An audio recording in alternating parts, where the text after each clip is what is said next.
Hello everyone, स्वागत है आप सभी लोगों का। और आज का जो है हमारा सेक्शन क्लास सेकंड होने वाली है। और इसका जो है वो क्या है, सेक्टर्स ऑफ इकोनॉमी। और पिछले एक साल में जो भी चीजें न्यूज में हैं उन सब चीजों को जो है वो हम लोग करेंगे। सबसे पहले अगर सेक्टर्स ऑफ इकोनॉमी की बात करते हैं, सबसे मोस्ट सिग्निफिकेंट सेक्टर कौन सा है? एग्रीकल्चर। तो सबसे पहले शुरू करते हैं एग्रीकल्चर के बारे में। देखो अब क्या लिखा गया है, इंडियाज एग्रीकल्चर क्राइसिस, यानी इंडिया में इरिगेशन के क्राइसिस। क्वेश्चन ये पैदा होता है कि यहां पे इरिगेशन के क्राइसिस आए कैसे और कैसे आएंगे। 13 मार्च 2025 को कैलाश अर्जुन नगारे जो है, जो रेसिपिएंट हैं किस चीज के, 2020 में जो यंग फार्मर अवार्ड मिला था इनको, वो सुसाइड कर लिया उन्होंने। ठीक है, और इसका जो रीजन था वो क्या था? Long standing issue of irrigation, यानी कि काफी लंबे समय से इंडिया में जो इरिगेशन की प्रॉब्लम चल रही है, तो उसके चलते उन्होंने क्या कर लिया? सुसाइड कर लिया। अब कुछ फिगर्स को देखते हैं और उन फिगर्स के बेसिस पे ये पहचानते हैं कि इंडिया में एग्रीकल्चर सेक्टर कैसा है। जैसे अगर आप फर्स्ट को देखोगे तो agriculture account for the 80% of the consumption of water, यानी कि पानी का जो वैल्यू है उसका 80% कंजम्पशन जो है वो किसके लिए हो जाता है? एग्रीकल्चर के लिए होता है। कंज्यूमिंग अप्रोक्सीमेटली 688, यानी कि 688 बिलियन क्यूबिक मीटर जो है वो एनुअली एग्रीकल्चर में लग जाता है। और ये हैवीली रेजिलियंट है किस चीज के लिए? जो हैवीली रेजिलियंट नहीं है किस चीज के लिए? सस्टेनेबल ग्रोथ के लिए। ठीक है, और एग्रीकल्चर के कंटेक्स्ट में अभी एक चीज और न्यूज में रह रही है जो मैं आपको बता देता हूं, उसको बोलते हैं एल नीनो। क्या बोलते हैं? El Nino. El Nino basically क्या होता है कि जैसे मान लो ये मैंने कौन सा मैप बना दिया, ये मैंने मैप बनाया साउथ अमेरिका का। साउथ अमेरिका का मैप अगर आप ध्यान से देखोगे तो बेसिकली होता क्या है कि यहाँ पे ओशन करंट जो है वो अपनी डायरेक्शन चेंज करते हैं। और इन ओशन करंट के डायरेक्शन चेंज करने की वजह से क्या होता है, इंडिया का जो एरिया है यहाँ पे हाई प्रेशर और लो प्रेशर जो है वो डेवलप करने में प्रॉब्लम्स आती है। और अगर ये प्रॉब्लम आती है तो फिर होता क्या है, यहाँ पे मॉनसून जो है वो क्या हो जाता है? वीक हो जाता है। और अगर मान लो मॉनसून वीक होता है, इंडिया में मोर देन 50% इरिगेशन के लिए फार्मर जो है वो किसके ऊपर निर्भर करते हैं? मॉनसून के ऊपर निर्भर करते हैं। और मॉनसून जो है वो क्या हो गया? लो हो गया। तो इसके चलते क्या होगा? प्रॉब्लम्स और ज्यादा बढ़ जाती हैं। एल नीनो के साथ ही एक दूसरी प्रॉब्लम होती है जिसको बोलते हैं ला नीना। जब कभी भी ला नीना वर्ल्ड में देखा जाता है तो उसी के साथ जो है वो इंडिया में बारिशें ज्यादा होती है। एल नीनो से बारिशें कम होंगी और ला नीना से बारिशें ज्यादा होंगी। दूसरी चीज क्या देखनी है, much of the irrigation land is concentrated in the water stress regions. ज्यादातर इरिगेशन की जो जमीन है वो उन एरियाज में है जहां पानी का पहले से ही जो है वो स्ट्रेस चल रहा है, लाइक द नॉर्थ वेस्ट, जैसे कि नॉर्थ वेस्ट हो गया, और सब ट्रॉपिकल बेल्ट्स। तो इन एरियाज में ये ज्यादा देखा जाता है। और अगर मान लो हम लोग बात करें राइस, व्हीट और शुगर केन की, इन्होंने इस चीज को डोमिनेट कर रखा है। आपके माइंड में क्वेश्चन आएगा कि सर राइस की अगर हम लोग बात करते हैं, इस एरिया में हरियाणा और पंजाब में जो है वो राइस उगाया जाता है, लेकिन लोगों की डाइट में राइस नहीं है। इसका रीजन क्या होगा? अब अगर आप रेनफॉल को देखोगे, रेनफॉल इस एरिया में होती है 50 to 75 सेंटीमीटर। राइस उगाने के लिए रेनफॉल कितनी चाहिए? 100 सेंटीमीटर की। यानी कि रेनफॉल जितनी हो रही है और जितनी चाहिए, दोनों में कितना फर्क है? 25 सेंटीमीटर का फर्क है। लेकिन 1960s में जिस समय ग्रीन रेवोल्यूशन हो रही थी, उस समय क्या हुआ कि एमएसपी और अदर बेनिफिट्स जो है वो दिए गए उन क्रॉप्स के लिए जो कौन कौन सी है? राइस हो गया, वीट हो गया। तो सब लोगों ने पहले डाइवर्सिफाई कर रखा था। कुछ एरियाज में लोकल क्रॉप्स जो है वो हुआ करते थे, लोगों ने उस चीज को क्या किया? साइड में रखा और उन क्रॉप्स को उगाना शुरू कर दिया जिन पे जो है वो एमएसपी दी जाती है। और यही रीजन है कि इन एरियाज में एग्रीकल्चर में राइस जो है वो ज्यादा हो गया। Clear on this? यहां तक अगर किसी को कोई प्रॉब्लम है तो आप पूछ सकते हो। यानी कि इसका सोल्यूशन क्या हो सकता है? इस पूरी रिपोर्ट में जो है वो प्रॉब्लम्स मेंशन की गई है, लेकिन अगर आप साइड बाय साइड इसका सोल्यूशन भी सोचोगे तो जो है वो और अच्छा हो जाएगा। फर्स्ट सोल्यूशन क्या हो सकता है कि क्रॉप्स को डाइवर्सिफाई करना। आप लोगों ने एक चीज जो है वो और देखी होगी, ऑलवेज जितने भी प्रोटेस्ट वगैरह होते हैं फार्मर के, वो नॉर्थ इंडिया में ज्यादा होते हैं, साउथ इंडिया में ज्यादा नहीं होते। इसका रीजन क्या है? इसका रीजन बेसिकली ये है, साउथ इंडिया में फार्मर्स ने अपनी इनकम को डाइवर्सिफाई कर रखा है, और इसी डाइवर्सिफिकेशन की वजह से क्या होता है, वहां पे अलग अलग चीजें देखी जाती हैं। ठीक है, तो इसका रिजल्ट क्या है? पानी के लेवल का जो स्ट्रेस है वो ज्यादा है, एनवायरमेंट डिग्रेडेशन जो है वो ज्यादा हो रही है, और सोशो इकोनॉमिक डिस्पैरिटी जो है वो और ज्यादा बढ़ती चली जा रही है। ठीक है, ग्राउंड वाटर डिप्लीट हो रहा है और एनवायरमेंट जो है वो इसका कॉस्ट अदा कर रहा है। अब नेक्स्ट आते हैं एनर्जी कंजम्पशन के ऊपर। The aggressive use of pump for the extraction is fuelling high energy consumption, यानी कि एनर्जी कंजम्पशन भी हाई है और कार्बन एमिशन भी हो रही है। और ये भी बोला जा रहा है कि ग्राउंड वाटर की इरिगेशन जो है वो अप्रोक्सीमेटली 45 से 62 मिलियन मेट्रिक टन का जो कार्बन एमिशन है वो रिलीज करने में अपना योगदान देती है। लोअर एफिशिएंसी, इंडिया का जो इरिगेशन सिस्टम है उसकी एफिशिएंसी बहुत ज्यादा लो है, which is just 38% effective, far below the global average which is approximately equal to 55%।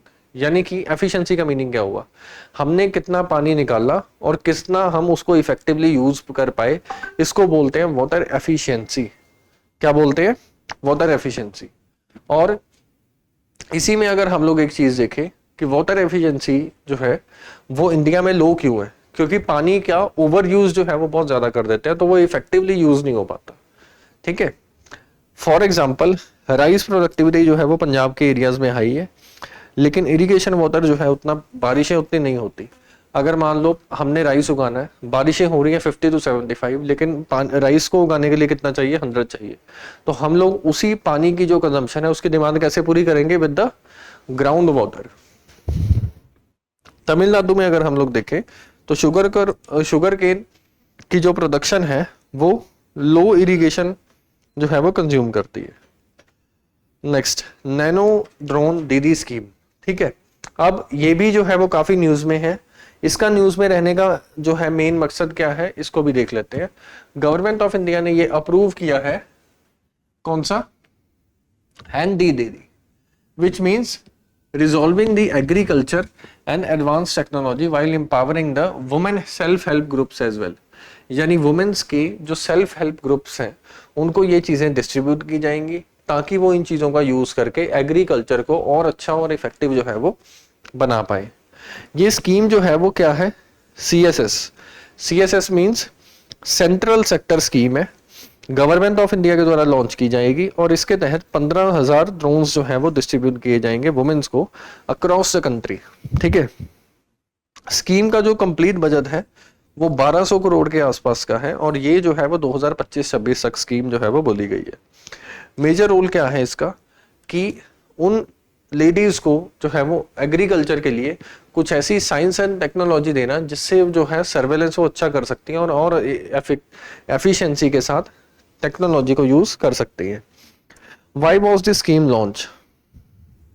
Agriculture की एफिशिएंसी बढ़ाने के लिए, क्रॉप की जो प्रोडक्शन है उसको इंक्रीज करने के लिए और रिड्यूस करने के लिए ऑपरेशनल कॉस्ट, जो कि राइट नाउ बहुत ज्यादा हो जाती है। ठीक है, स्कीम वर्क कैसे करेगी? सेंट्रल फाइनेंस असिस्टेंस जो है वो 80% ऑफ ड्रोन की कॉस्ट जो है वो देगा।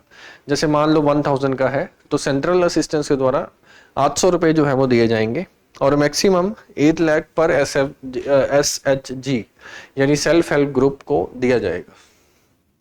15 डेज की जो है उनको सिखाया जाएगा एक सेल्फ हेल्प ग्रुप को कि कैसे इसको यूज करना है और कैसे इसको एग्रीकल्चर के लिए ज्यादा अच्छा तरीके से यूज करना है, और 5 डे का असिस्टेंस प्रोग्राम भी चलाया जाएगा जिसमें लोगों को ये बताया जाएगा। प्लस इसके साथ ही कुछ और कंपोनेंट्स भी दिए जाएंगे, जैसे मान लो चार्जिंग के लिए उनको 4 एडिशनल पावर जो है वो दी जाएगी। ठीक है, किसान ड्रोन जो है वो 1 एकड़ कवर करेगा इन जस्ट 7 to 8 मिनट्स, लेकिन अगर वो खुद धूप में जाएगा तो उसको कवर करने के लिए ज्यादा लगेगा समय। फ्लाइट टाइम 5 से 20 मिनट्स का होता है पर सर्वेलेंस। ठीक है, नेक्स्ट आ गया PLI scheme for the white goods. Ministry of commerce and industries जो है उन्होंने रिसेंटली अनाउंस किया है reopening of the application window for the PLI scheme. और ये जो PLI स्कीम है ये बेसिकली वाइट गुड्स के लिए लाई गई है। वाइट गुड्स क्या होते हैं, जिसमें आता है एयर कंडीशनर और LED लाइट्स। ठीक है, अब समझते हैं PLI स्कीम क्या होता है। Production link incentive scheme. Production link incentive scheme means कोई भी ऐसी स्कीम जिसमें प्रोडक्शन के ऊपर ज्यादा करने से उसमें फायदा मिला जाता है। PLI scheme is for white goods is a central government initiative which was basically designed to boost the domestic manufacturing, large investment को attract करने के लिए in the air conditioner and LED light industry. The scheme provide financial incentives to the companies based on the incremental sales of goods manufactured in India. और इसका main objective क्या है, self reliant होना यानी कि आत्मनिर्भर होना, by creating a complete component ecosystem from these sectors. ठीक है, टेन्योर इसका जो है वो क्या होगा, यूनियन कैबिनेट के द्वारा ये 2021 में अप्रूव किया गया था और इम्प्लीमेंट किया जा रहा है ओवर 7 ईयर्स पीरियड, यानी कि 28-29 तक जो है वो इसको लागू किया जाएगा। फाइनेंशियल आउटले की बात करें तो 6000 करोड़ का जो है वो दिया गया इसमें। करंट स्टेटस अगर हम लोग देखें, application with the committed investment of 10,000 crore demonstrate strong industry appetite. Eligible जो है वो कौन होगा, air conditioner, compressor heat exchange, BLDC, PCBA means printed circuit board assembly and other components होंगे। LED लाइट्स भी जो है वो इसमें दी जाएंगी। ठीक है, नेक्स्ट आ गया India's industrial growth. India's industrial growth जो है वो बहुत जरूरी है। क्यों? देखो, इंडस्ट्रीज जो है वो जरूरी क्यों है? इंडस्ट्रीज बेसिकली जरूरी इस वजह से भी है क्योंकि इंडिया में जब इंडिया आजाद हुआ था तो अगर आप देखोगे इकोनॉमी में 2 तरीके की ग्रोथ होती है, एक होती है बैलेंस्ड और एक होती है अनबैलेंस्ड। बैलेंस बीज कि आपकी इकोनॉमी में 3 सेक्टर है, पहला कौन सा है, प्राइमरी है, सेकेंडरी है और कौन सा है, टर्शरी है। आपके पास पैसा है और आपने तीनों सेक्टर्स में क्या करना शुरू कर दिया, पैसा इक्वली डिवाइड करना शुरू कर दिया। और अनबैलेंस के केस में क्या देखा जाता है, अनबैलेंस के केस में देखा जाता है कि आपने सिर्फ इंडस्ट्रीज में पैसा लगाया क्योंकि इंडस्ट्रीज के साथ एग्रीकल्चर भी कनेक्टेड था तो और सर्विस सेक्टर भी। तो अगर इंडस्ट्रीज में ग्रोथ देखी जाएगी तो फिर उसके साथ साथ agriculture sector plus service sector दोनों में ही जो है वो ग्रोथ देखी जाएगी। तो ये आपको क्लियर हुआ। अब इसी आधार पे जो है वो हम लोगों ने इसको समझना है। देखो, NSO ने रिसेंटली इंफॉर्मेशन जो है वो रिलीज की है और इस रिलीज इंफॉर्मेशन में इंडेक्स ऑफ इंडस्ट्रियल प्रोडक्शन को देखा गया और ये अगस्त 2025 के लिए था, यानी पिछले 1 साल पहले था। इसमें ये बोला गया है कि इंडिया का जो इंडस्ट्रियल सेक्टर है इसकी जो ग्रोथ है वो स्टेगनेंट है और मेजरली इसमें शार्प स्लो डाउन जो है वो देखा जा रहा है, स्पेसिफिकली इन मैन्युफैक्चरिंग सेक्टर। तो इससे हमें क्या समझ आया कि NSO ने बेसिकली ये बोला है कि हमारा जो प्रोडक्शन है वो कम हो रहा है। अब IIP के बारे में देख लेते हैं, ये क्या रिफ्लेक्ट करता है। ये बेसिकली ग्रोथ को और उसकी कॉन्ट्रैक्शन को जो है वो रिप्रेजेंट करता है फिजिकल प्रोडक्शन के केस में। In every month against a standard base year, every month ये निकाला जाएगा। करंट बेस ईयर जो है वो 11-12 माना जा रहा है, इसको अडॉप्ट किया गया for better reflect modern industrial system. The sector weight allocate manufacturing को 78% का शेयर दिया गया है, माइनिंग को 14% का और बिजली को जो है वो 8% का। और 8 कोर इंडस्ट्रीज कौन सी है, UPSC ने इस पे भी क्वेश्चन पूछा है। 40% ऑफ द IIP जो वेटेज है इसमें refinery, electricity, steel, coal, crude oil, natural gas, cement and fertiliser, ये सब चीजों को जो है वो बेसिकली इसमें लिखा गया है। ठीक है, IIP जो रिसेंटली रिलीज किया गया था इसने ओवरऑल पिक्चर जो है वो हमारी इकोनॉमी की दिखाई है और ये बोला कि स्पीड जो है वो कम हो गई है और ये अगर स्पीड कम होगी तो इससे प्रोडक्शन कम होगी और उससे जो है लोगों की इनकम जनरेशन उतनी ज्यादा नहीं होगी जितनी होनी चाहिए, जो कि इकोनॉमी के लिए एक लॉस का चांस बन सकता है। Moderating overall growth, the headline IIP growth is to 4% in August from a revised of 4.3% in July. This is significant because it occurred despite a heavy favor base year. ठीक है, यानी कि base effect के comparison में अगर देखें तो इसमें जो है वो ग्रोथ दिखी जा रही है। ठीक है, नेक्स्ट आ गया manufacturing slow down. The manufacturing sector which has the highest weightage in IIP saw its growth at 3.8 और 6% in the July. ठीक है, तो मैन्युफैक्चरिंग सेक्टर की ग्रोथ जो है वो ठीक देखी जा रही है, लेकिन बाकी सेक्टर की ग्रोथ कम है। जैसे इसमें था ना, माइनिंग 14% है, इलेक्ट्रिसिटी का 8% है। तो माइनिंग एंड इलेक्ट्रिसिटी के केस में अगर हम लोग देखें 6% है, जो पिछले जो है कुछ सालों में कम हुई है। वीक कंजम्पशन डिमांड है, कंजम्पशन जो है वो ज्यादा हो नहीं रही है। Investment and infrastructure hold strong. The investment construction goods segment continue to show the double-digit growth, which is approximately equal to 10%, suggesting the significant, the sustainable government and corporate investment in the capital projects. तो इन सब चीजों को जो है वो देखा जा रहा है। पीएम धन धन्य कृषि योजना, इसको अब एक बार देखते हैं हम लोग। पीएम धन धन्य कृषि योजना फ्लैगशिप एग्रीकल्चर डेवलपमेंट स्कीम है, जो बेसिकली डिजाइन की गई है 100 यानी कि 100 low productive agri district in India through the saturation based coverage of 36 existing central government schemes. और ये 11 मिनिस्ट्रीज जो है वो इसमें बेसिकली इन्वॉल्व होंगी, जो कि स्टेट स्कीम है, जिसमें प्राइवेट सेक्टर भी जो है वो पार्टनरशिप करके इसको देखेंगे। अप्रोक्सीमेटली 1.7 करोड़ फार्मर्स जो है वो उनको बेनिफिट मिलेगा। आउटले इसमें जो रखा गया है वो 24,000 करोड़ के आसपास का रखा गया है, और ये अगले 6 साल में जो है वो लागू होगा, यानी 2031 तक जो है वो ये लागू हो जाएगी। ठीक है, क्राइटेरिया क्या है आइडेंटिफिकेशन का? फर्स्ट जो है वो क्या होगा, प्रोडक्शन लो होनी चाहिए, लो क्रॉपिंग इंटेंसिटी होनी चाहिए, और एग्रीकल्चर जो लोन दिए जाते हैं वो भी जो है वो कम होने चाहिए। डिस्ट्रिक्ट को सिलेक्ट किया जाएगा जो वो प्रोपोर्शनल होगा नेट क्रॉप एरिया से और ऑपरेशनल होल्डिंग से। मिनिमम 1 डिस्ट्रिक्ट 1 स्टेट जो है वो ये होगा। ज्योग्राफिकली इंक्लूसिवनेस जो है वो रखी जाएगी। इंप्लीमेंटिंग स्ट्रक्चर इसका क्या है, डिस्ट्रिक्ट लेवल पे प्लानिंग होगी और इसकी डिस्ट्रिक्ट लेवल पे ही गवर्नेंस होगी। रिस्पॉन्सिबिलिटीज क्या होंगी, जैसे मान लो किसी एरिया को जो है वो ये डिक्लेयर कर दिया कि एग्रीकल्चर पॉइंट ऑफ व्यू से ये जो है ये बैकवर्ड एरिया, तो उसमें सबसे पहले district agriculture and allied activities का प्लान बनाया जाएगा। स्टेक होल्डर्स क्या है उनसे कंसल्टेशन की जाएगी, और क्रॉपिंग सिस्टम क्या है, एग्रो इकोलॉजिकल कंडीशंस, उसके आधार पे जो है वो देखा जाएगा। Crop diversification, soil and water conservation, organic farming and self sufficiency, ये सब चीजें हैं जो इसमें देखने को मिलेंगी। लगभग 117 KPIs जो है वो सेंट्रल डैशबोर्ड में देखे जाएंगे, जो कि मंथली निकालेंगे। क्लियर है इतना आपको? अब नेक्स्ट पे आते हैं, multipurpose digital IDS boost farming access. इसको देखते हैं इसमें क्या होता है। ओके, सो नेक्स्ट हम लोग स्कीम देखते हैं। अब इसमें क्या बोला गया है, बोला गया है विद ओवर 74 मिलियन किसान पहचान पत्र जो है वो इशू किए गए हैं 16 स्टेट्स में।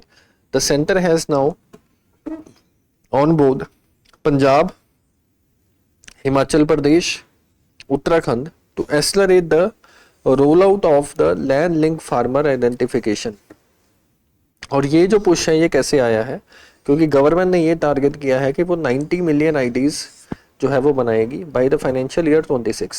इनका जो मेन एम होगा वो ये होगा कि अच्छी इरिगेशन बेनिफिट्स देना, स्कीम्स देना, PM किसान योजना का बेनिफिट जो है वो ज्यादा लोगों तक जा पाए।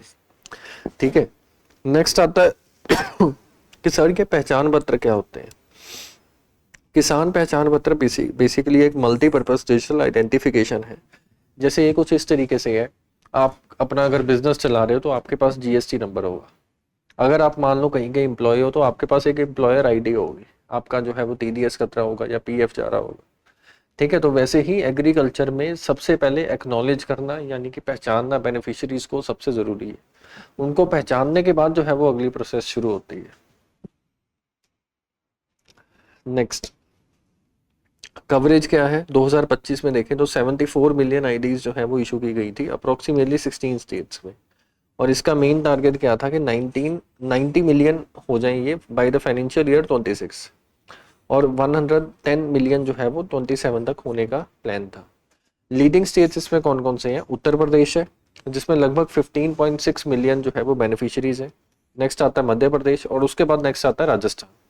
तो इन सब एरियाज में देखा जाता है। Part of public infrastructure for agriculture, इसमें अगर हम लोग देखें तो क्या क्या बेनिफिट्स दिए जाएंगे, विलेज की मैपिंग की जाएगी, क्रॉप्स लो रजिस्टर जो है वो किया जाएगा, फार्मर रजिस्ट्री, और ये सब बेनिफिट्स हैं जो इनको नॉर्मल दिए जाएंगे। देखो मेन जो प्रॉब्लम है इंडिया में वो इन्फॉर्मेशन की है, और इन्फॉर्मेशन को गैदर करना जो है वो जरूरी है प्रॉब्लम्स को सॉल्व करने के लिए। नेक्स्ट आ गया ड्राफ्ट सीड बिल। ये बिल के बारे में सबसे पहले डिस्कस करते हैं। मिनिस्ट्री ऑफ एग्रीकल्चर और फार्मिंग वेलफेयर ने जो है वो ये बिल लेके आई है, जिसको बोला जा रहा है ड्राफ्टिंग सीड बिल 2025। और इसको बनाने का जो मेन मकसद ये है वो क्या है, पोटेंशियल वाटरशेड मूवमेंट जो एग्रीकल्चर के लिए उसको यूज करना। लेजिस्लेचर में ये डिजाइन किया था comprehensively to replace the outdated seeds act of 1966 और सीड ऑर्डर ऑफ 1966। ठीक है। और अगर और ज़्यादा न्यूज़ में देखें तो गवर्नमेंट जो है वो स्टार्ट कर दिया, इसका ऑब्जेक्टिव क्या है कि सीड की रेगुलेशन जो फ्रेमवर्क है उसको और अच्छा किया जाए ताकि 21st सेंचुरी में इसका हमें बेनिफिट जो है वो मिल पाए। How are seed currently regulated in India? अगर आज की डेट की बात करें, करंट जो रेगुलेटरी लैंडस्केप है सीड्स के लिए वो प्राइमरी गवर्न किया जाता है टू आर्चिक पीस ऑफ लेजिस्लेचर के द्वारा, सीड एक्ट ऑफ 1966, और दूसरा क्या है, वॉलंटरी रजिस्ट्रेशन करवाना। ठीक है। सीड का सर्टिफिकेट जो है वो दिया जाता है। It is establish a system for the seed certification to ensure the quality which is basically managed by the National Seed Corporation and the State Seed Corporations। Certified seeds जो है वो कैरी किए जाते हैं, जिसमें जो है वो उनको काफ़ी बेनिफिट्स मिलेंगे। सीड ऑर्डर ऑफ 1983 की अगर हम लोग बात करें तो एसेंशियल कमोडिटीज एक्ट ऑफ 1955 में ये आता है। इसमें लाइसेंसिंग दी जाएगी, प्राइस कंट्रोल जो है वो किया जाएगा और रेगुलेशन किया जाएगा किसका, सेल का। Clear on this? Electronic development funds, इसके बारे में अब डिस्कस करते हैं। The renewed 257 crore investment by the Electronic Development Fund coincide with India's booming movement in electronics. The government has recently received over 1.15 lakh crore in the proposal under the Electronic Component Manufacturing Scheme। और ये जो है वो basically electronic components के case में ज़्यादा enhance करने के लिए जो है वो बोला जा रहा है। ठीक है। इलेक्ट्रॉनिक डेवलपमेंट फंड भी जो है वो बनाया जाएगा और इसका बनाने का मेन मकसद क्या था, ये स्कीम सबसे पहले समझते हैं कब लॉन्च हुई थी। 16 में ये स्कीम लॉन्च हुई है। नेशनल पॉलिसी ऑन इलेक्ट्रॉनिक्स के चलते ये स्कीम लॉन्च की गई है और फंड्स जो है वो किसके द्वारा मैनेज किए जाएंगे, can back venture capital funds के द्वारा मैनेज किए जाएंगे प्लस मेटी के द्वारा। ठीक है। इसमें होगा क्या कि बेसिकली कैटेगराइज किया जाएगा इन्वेस्टमेंट्स को कि अलग अलग इन्वेस्टमेंट जो है वो क्या क्या है, की प्रोविजंस और ऑब्जेक्टिव्स क्या है। रिसर्च एंड डेवलपमेंट को ज्यादा करना, रिस्क कैपिटल को जो है वो कम करना, और हमारी जो इंपोर्ट के ऊपर डिपेंडेंसी है बाकी देशों के लिए उसको भी जो है वो कंटिन्यूअसली रिड्यूस करना। Tex ramp scheme, the union government has appointed the textile focus research assessment monitoring and the planning startup scheme with an outlay of 305 crore for the period of 25-26 to 23 और 30। ठीक है। टेक्सटाइल सेक्टर इन इंडिया जो है वो जरूरी क्यों है? देखो, अगर आप इंडिया का बैलेंस ऑफ पेमेंट देखोगे तो बैलेंस ऑफ पेमेंट में ऑलवेज जो है वो यही लिखा होगा कि इंडिया फॉरेन में क्या भेजता है, उसमें एग्रीकल्चर प्रोडक्ट्स होंगे या फिर टेक्सटाइल और हैंडीक्राफ्ट, ये सब चीजें होंगी। तो एम्प्लॉयमेंट जनरेशन अगर हम लोग देखें, इंडिया के जितने भी सेक्टर्स है उसमें one of the largest employment generation जो है वो टेक्सटाइल के द्वारा की जाती है, जो कि अप्रोक्सीमेटली 45 मिलियन पीपल्स को डायरेक्टली और 100 मिलियन लोगों को इनडायरेक्ट मैनर में जो है वो एम्प्लॉयमेंट प्रोवाइड करता है, ना केवल मेल को बल्कि वुमेन को एज वेल। ठीक है। Contribution to the economy, it contributes 2.3% of the Indian GDP, 7% of the industrial output and 12% of the export earning. Cultural heritage भी है, custodian of Indian rich and diverse heritage जो है उसका बोला जाता है इसको। ठीक है। नेक्स्ट आ गया new BIS standards for the AI finance and infrastructure. अब इसको समझते हैं कि ये क्या होता है। ओके, सो BIS के बारे में अब हम लोग देख लेते हैं। BIS ने बेसिकली, BIS के फुल फॉर्म क्या है, ब्यूरो ऑफ इंडियन स्टैंडर्ड्स। इसने ये बोला है कि साइमल्टेनियसली 12 न्यू स्टैंडर्ड्स को जो है वो एड ऑन किया जाएगा इंडिया का इंडस्ट्रियल और डिजिटल इंफ्रास्ट्रक्चर के चलते। अगर ब्यूरो ऑफ इंडियन स्टैंडर्ड्स की बात करें तो नेशनल स्टैंडर्ड्स को सेट करना, और ये किस मिनिस्ट्री में आएगा, ministry of consumer affairs. The newly notified norms are diverse set of technical specified guidelines which are aimed to ensure the quality, safety and reliability around the sectors. तो इसका काम जो है वो ये है, artificial intelligence and data, 4 new AI data quality standards define how to analyze and machine learning should be classified, measured and managed and audited। तो ये सब चीज़ों को जो है वो ऐड ऑन किया गया है। देखो इंडिया की जो बास्केट ऑफ गुड्स हैं वो भी चेंज हो रही हैं, तो इसके साथ साथ BIS भी अपने आप को जो है वो इम्प्रूव कर रहे हैं। इंडस्ट्रियल एंड फिजिकल इंफ्रास्ट्रक्चर में अगर देखें तो lift and elevators, rotation electronic machines and optical fibre testing, ये सब चीज़ें हैं जो इसमें ऐड ऑन की गई हैं। अदर सेक्टर में भी जो है वो लिए गए हैं, जैसे कैंपस फैकल्टी सर्विस हो गया, एजुकेशन सेक्टर में अगर हम लोग बात करें। नेक्स्ट आ गया India's push to the monetise transmission asset. Monetise transmission asset क्या होता है? यूनियन मिनिस्ट्री ऑफ पावर ने जो है वो एक्टिवली एड्रेस किया concern which was raised by the state governments regarding the monetisation of the inter state electric transmission asset. यानी कि स्टेट्स ने जो है वो ये कंसर्न सेंटर को दिखाया और सेंटर ने उस चीज़ को क्लियर किया। अब सबसे पहले समझते हैं कि एसिड मोनेटाइजेशन होता क्या है। ये बेसिकली एक प्रोसेस है unlocking the economic value of the public infrastructure asset by leasing और सेलिंग देम आउट। मैं एक एग्जांपल देता हूँ आपको। मान लो आपके पास 400 गज की ज़मीन पड़ी है, वो ज़मीन आपको कोई फ़ायदा कोई बेनिफिट नहीं दे रही। अब आपने क्या किया, उसी ज़मीन को जो है वो कहीं और जो है वो दे दिया किसी पर्सन को और ये बोला कि 10 साल तक आप इसमें जो मर्जी करो और 10 साल के लिए मुझे इतने पैसे जो है वो दे दो और इसको फिर आप यूज़ करते रहो। 10 साल बाद ज़मीन आपको वापस मिल जाएगी और उसके पैसे भी मिलेंगे आपको। तो यही सेम चीज़ को बोलते हैं एसिड मोनेटाइजेशन, जो कि गवर्नमेंट के द्वारा उन चीज एरियाज में किया गया जो एसिड ऐसे ही रखे हुए थे। In the context of government power sector transferring operational transmission asset like power lines and substations to the private entities, जो है उन्हें एक्वायर करना, ऑपरेट करना, मेंटेन करना और ट्रांसफर करना जो है वो बोला गया था। नेक्स्ट हम अगर लोग बात करें mobilising capital for the new infrastructure, तो ये भी इसमें है। इम्प्रूविंग द ऑपरेशनल एफिशिएंसी, ये भी जो है वो बोला गया कि ऑपरेशनल एफिशिएंसी को और ज़्यादा अच्छा करना। Reducing the fiscal burden, fiscal burden यानी कि टैक्स और एक्सपेंडिचर के बीच का जो गैप है उसको कम करना। डीपनिंग द फाइनेंशियल मार्केट्स, जैसे हम लोगों ने कल की क्लास में भी जो है वो ये चीज़ देखी थी कि बेसिकली गवर्नमेंट का रेवेन्यू जो है वो इंक्रीज होता नज़र नहीं आ रहा, लेकिन एक्सपेंडिचर बहुत ज़्यादा रिलीज हो रहा है। तो इस केस में अगर हम लोग अपने एसिड को जो है वो लोगों को दे देते हैं तो उससे हमें पैसा आएगा, उसी से वो एसिड जो है वो रन किया जा सकता है। नेक्स्ट आ गया PM कुसुम। PM कुसुम अगर किसी को याद होगा 2.0 ahead of the union budget 2026-27, ये बेसिकली उज्ज्वला कृषि उज्ज्वला सुरक्षा जो है वो अभियान चलाया गया था 2019 में by ministry of new and renewable energy, जिसमें सोलर पावर पैनल्स जो है वो लगाए जाने थे। इसका मेन मकसद ये था कि डिसेंट्रलाइज किया जा सके किसको, सोलर पावर को, किस सेक्टर में, एग्रीकल्चर में, और ये इंश्योर किया जा सके कि एनर्जी सिक्योरिटी जो है वो फार्मर्स के लिए भी होनी चाहिए। कोर कंपोनेंट्स क्या है इसके, ग्रिड कनेक्टिविटी करना और सोलर प्लांट्स लगाना up to 2 megawatt farmers, FPOs और कोऑपरेटिव्स में। कंपोनेंट बी में इसमें क्या है कि ग्रिड ऑफ वीक जो है वो डीजल पंप लगाना, और सी में क्या है, solarisation of grid connection electric pumps which include the feeder level solarisation. तो इसमें ये सब चीजें जो है वो देखी गई हैं। PM 2.0 में क्या है, is being design to correct the structural issues, low tariff under component A, credit constrain, यानी कि कंपोनेंट ए में या बी में या सी में PM कुसुम 1 में जो है वो कुछ प्रॉब्लम्स थी, उन्हीं को इनहेंस करने के लिए जो है वो PM कुसुम 2.0 जो है वो लाया गया है। उम्मीद करते हैं आपको ये लेक्चर क्लियर होगा। इन सब चीज़ों को इजीली जो है वो आप लोग रिवाइज कीजिए, हमारे चैनल को सब्सक्राइब कीजिए। अभी तक जो है वो साइंस और अदर सब्जेक्ट की वीडियोस भी ऑन द वे है। थैंक्स। डियर स्टूडेंट्स, हमारे चैनल को लाइक, शेयर, सब्सक्राइब करें और अपनी तैयारी को और बेहतर बनाएं।